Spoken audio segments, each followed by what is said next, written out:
A few months ago, we showed you how the Mormon Church hid over $100 billion behind shell companies and fake addresses.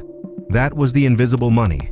But while the world was looking at Wall Street, the church was doing something far more ambitious. It was buying the ground beneath our feet. Exposed ranches in Florida, a luxury mall in Utah, farmland in Portugal, and a plan, already filed with local authorities, to build an entirely new city for 500,000 people on tax-exempt religious land. This is not a story about stocks and investment funds anymore. This is a story about territory. And the Church of Jesus Christ of Latter-day Saints now controls more of it than most people realize. Part 1. 300,000 acres in Florida, according to verified U.S. land registry records analyzed and published on Data is Beautiful. The Church of Jesus Christ of Latter-day Saints owns more than 2.3 million acres of private land across the United States. That makes it the second largest private landowner in the country. But the single most important piece of that portfolio sits in Central Florida. The Deseret Ranches spans roughly 300,000 acres. To put that in physical terms, it is larger than the city of Los Angeles. It is the single largest private landholding in the state of Florida. The operation runs cattle, grows citrus, harvests timber, and sells its products, beef and oranges, to major commercial buyers across the country. The church calls this stewardship, a welfare project, a model of self-sufficiency. But the documents filed by the United States Environmental Protection Agency tell a very different story. According to EPA enforcement records, publicly accessible through the agency's compliance database, the church was fined over $800,000 across 4 separate documented incidents. The charges: illegal dredging and dumping of agricultural pollutants into federally protected wetlands on the Deseret property. These are ecosystems protected under the Clean Water Act. The EPA confirmed in its records that the church had been formally warned on multiple occasions before the fines were imposed. Each time, the church chose to sign consent agreements, settling the violations out of court rather than contesting them. $800,000 in environmental fines on a property the church describes as a model of responsible land management. Those two facts exist in the same public record, and the church has never publicly reconciled them. But the fines are not the most significant part of this story. What the church plans to build on that land is Part 2. A city for 500,000 people. According to reporting by The Guardian, the church has submitted development proposals to local planning authorities for portions of the Deseret property in Central Florida.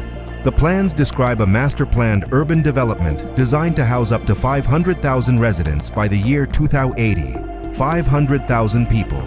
That is roughly the current population of Atlanta, Georgia. The church is planning to build a city the size of Atlanta, on land it owns, on land that currently pays no federal income tax, and on land that environmental groups describe as one of the last remaining stretches of undeveloped wilderness in the state. The proposed development includes residential neighborhoods, commercial districts, retail infrastructure, and golf courses. The projected price points for housing, according to the same reporting, indicate that these homes are not being designed for working-class families. They are not being designed for church members seeking affordable housing. They are being designed for high-income buyers in one of the most competitive real estate markets in the Southeast United States. Local conservation organizations have described the situation in stark terms. Small environmental nonprofits, operating on limited budgets, are attempting to challenge development filings submitted by one of the wealthiest private institutions on the planet. The legal and financial asymmetry is enormous. The church can deploy resources that no local conservation group can match. And this is happening on land that is classified as religious property for tax purposes. The institution that owns the land pays no income tax. The institution that will develop the land collects mandatory tithes, 10% of income, from its global membership. And the city it plans to build will generate commercial revenue for decades. The question of who benefits from this development is not abstract. It is written into the price tags. And if Florida represents the scale of ambition, what the church built in Utah reveals how it executes. Part 3. The $2 billion mall. In the center of downtown Salt Lake City, directly adjacent to Temple Square, the spiritual headquarters of the church, there is a luxury shopping complex called the City Creek Center. High-end retail brands, a retractable glass roof, residential towers, upscale restaurants. According to publicly available development records and reporting confirmed by multiple news outlets, The church spent an estimated $1.5 to $2 billion building it. A tax-exempt religious institution that requires its members to pay 10% of their income in tithing constructed one of the most expensive retail developments in the western United States. The official justification was urban revitalization. Church leadership stated that the area surrounding the temple had declined and that the project would serve the local community. The result is a premium commercial property generating significant rental and retail income, owned and operated through church-affiliated corporations, including Property Reserve Inc. and Deseret Management Corporation. These are not informal church committees. They are professionally managed corporate entities with commercial lease agreements, revenue targets, and strategic growth plans.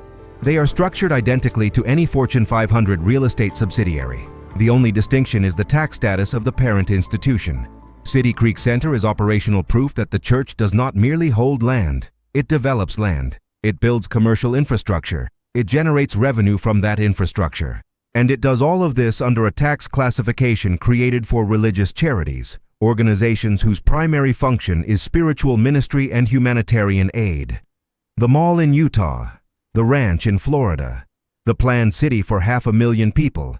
Each of these projects, on its own, would be a significant commercial real estate operation. Together, they form a domestic empire. But the church is no longer operating only domestically. Part 4. The Global Land Grab. In February 2025, the Portuguese business publication ECO reported that a fund linked to the Church of Jesus Christ of Latter-day Saints completed the acquisition of a vast agricultural estate in the Alentejo region of Portugal.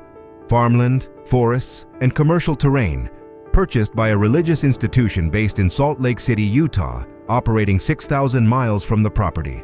This is not an isolated event, it is a pattern. The church has been acquiring agricultural land, commercial properties, and ranching operations across Australia, New Zealand, the United Kingdom, Canada, Brazil, and Argentina.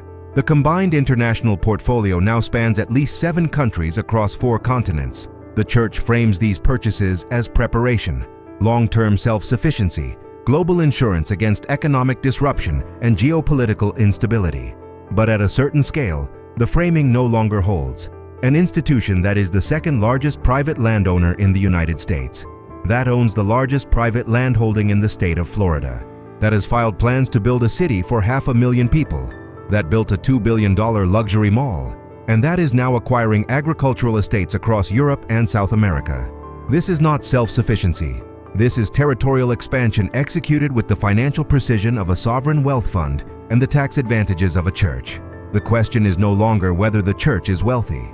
The question is whether any institution operating at this scale, acquiring land on multiple continents, developing luxury urban projects, and generating commercial revenue from tax-exempt holdings, should continue to be classified the same way as a local parish that runs a soup kitchen. Public land records confirm that the church owns over 2.3 million acres of private land in the United States alone. EPA enforcement records confirm over $800,000 in environmental fines on its Florida property. Development filings confirm a planned city for 500,000 residents on that same land. Construction records confirm a $2 billion luxury mall in Salt Lake City. Corporate registrations confirm church-affiliated entities operating as professional real estate developers. And international acquisition records confirm a global land buying strategy spanning at least 7 countries. While the financial world focused on the $100 billion hidden in investment accounts, the church was building something that cannot be hidden. It was buying the land, developing the land, and planning cities on the land.